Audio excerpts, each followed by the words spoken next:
欢迎来到新兴消息频道，请订阅频道，所以大家不要错过当天最热门的新闻。我们今天的时事通讯包括以下内容：狠人赵丽颖火爆全网，离婚后她把自己活成了一个传奇。前几天，赵丽颖在微博晒出一张双手照，右边明显比左边大一圈，打人打的。这条微博起因于正在热播的电视剧《风吹半夏》，赵丽颖在其中饰演将红唇大波浪半永久的企业家，在90年代改革浪潮中怀抱壮志，勇闯天涯。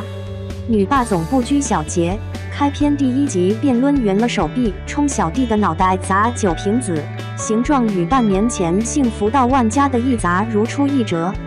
不少人也因此调侃，这下所有人都知道赵丽颖是头部女演员了。实话实说，赵丽颖也的确担得起头部二字。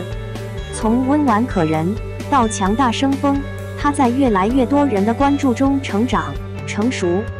但相比于颇有划分369等意味的头部，或许这几个词更适合她。勇者接受不完美与圈里一票科班出身的演员不同，赵丽颖只是生于河北廊坊，学历中专的一个普通女孩，没有各类才艺傍身。赵丽颖最拿手的可能是收花生、摘棉花。空乘专业毕业后，她做过销售、文员，因缘际会报名参加了选秀，稀里糊涂地获得了冯小刚组的冠军，拍了广告，又成功地出演了《金婚》中多多一角。故事线拉到这里，是不可复制的成功。怀着明星梦的人千千万，唯有她拥有这样的幸运。但等待她的不是顺风顺水，而是长达7年的龙套生活。她是别人的丫鬟、妹妹、女儿，没有哪个角色让人印象深刻，因为都可以被楚楚可怜、温婉可人8个字模糊代替。直到后来遇到新《还珠格格》中的晴儿，她才真正走入大众视野。年少奋斗的辛酸不为外人道，却扎扎实实地反映在人情冷暖中。在山沟里等夜戏，没有人理她，离开怕错过，等待又煎熬。赵丽颖只能穿着棉袄棉裤在石头上睡了一夜，一个人在剧组过年。张瑞给她送了一次饭，她记了很多年。不成名导演无碍，只是更多人觉得草根如她上不了台面。有人说她农村出身，长着不大气的圆脸，就只能演丫鬟。有人揪着她与外宾碰杯的社交礼仪说事儿，嘲讽她乡下人不会喝葡萄酒。有人说她的英语充满了中国烧饼味，身上的土味洗都洗不掉。哪怕是在《知否》这样的大女主戏刚拍完时，给群演发红包，也有人嘲讽乡下人就是小气，一个红包里才塞200块钱。面对这些质疑，赵丽颖没有选择与家乡割袍断交，而是继续过自己的日子。关注到河北老乡吐槽村路难走，赵丽颖第一时间给乡政府捐款修路，老家的房子拆迁了，但拆迁的款项她分文不收，又把钱捐献给家乡。甚至她明知道幸福到万家这样的乡村角色会掀起网友对其出身的又一轮讨论，但角色好就可以接。每当被赞许朴素、坚韧，她总会说这和自己曾在农村的经历有关。从娱乐圈底层走过来，赵丽颖看透人情冷暖，深知没有完美的人设，只有不断奋斗的人生。而这恰恰是我们独立于世的必备品质之一，接纳过往成为自己的一部分，欣赏不完美的所有馈赠，不必过分在意别人的目光，带着思考上路。只是不必和所有人交朋友。赵丽颖有个很别致的外号赵小刀，因为她的说话方式坦荡直白，特别戳人心窝。在真人秀《偶像来了》中，她看到谢娜的第一句话是：“你穿裙子的真大，口红粘牙上了。”我说你不介意吧？面对蔡少芬，蹙着眉轻轻提醒：“你嘴唇干裂了。”之后还有静姐，你没穿礼服娜姐，我每次都觉得我穿的不好看，而你又和我穿的差不多。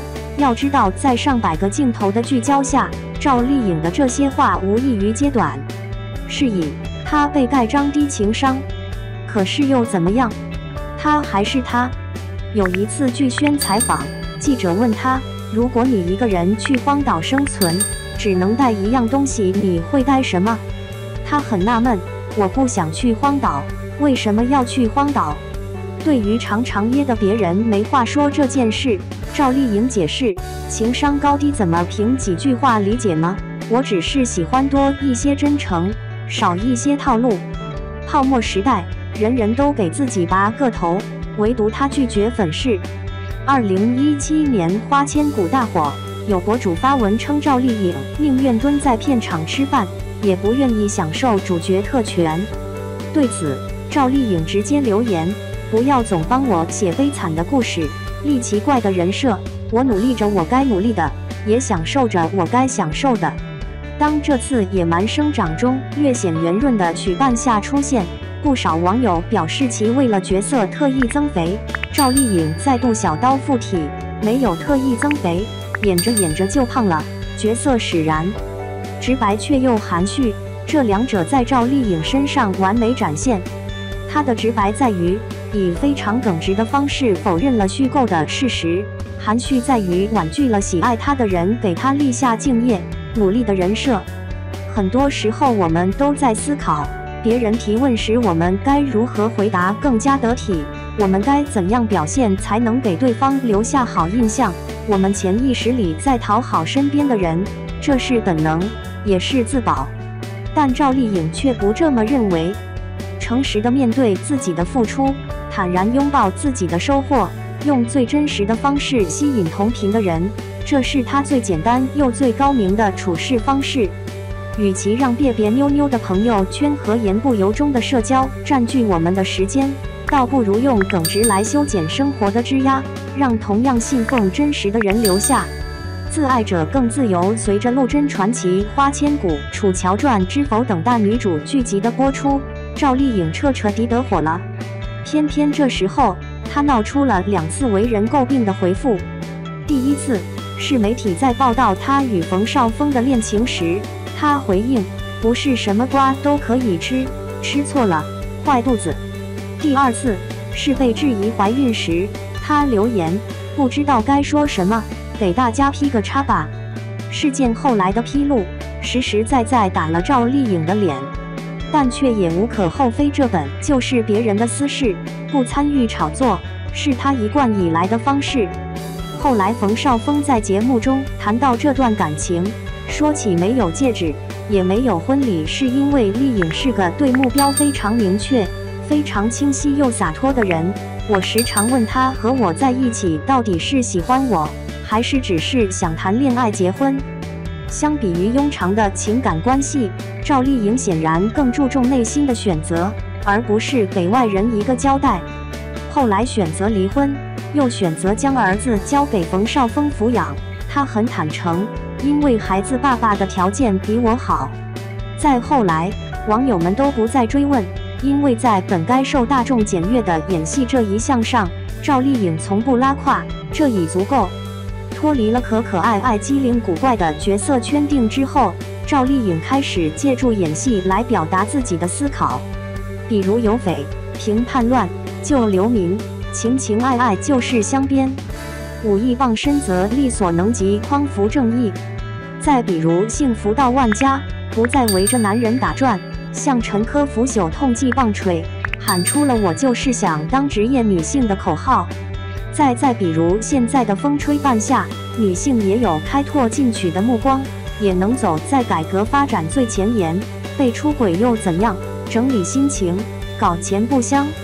诚然，她的每个角色都像她本人一样不完美，但这并不妨碍她用一路成长来展示自爱者更自由。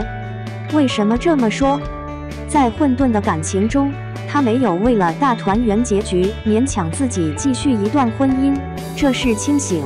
在和平的分手后，她拒绝站在更红且更有利的舆论位置拉踩前夫，这是尊重。在观众评价她演戏千篇一律的时候，虚心接受，一边学习一边突破，这是谦卑。不过分消费自己，不忘初心，这是取舍。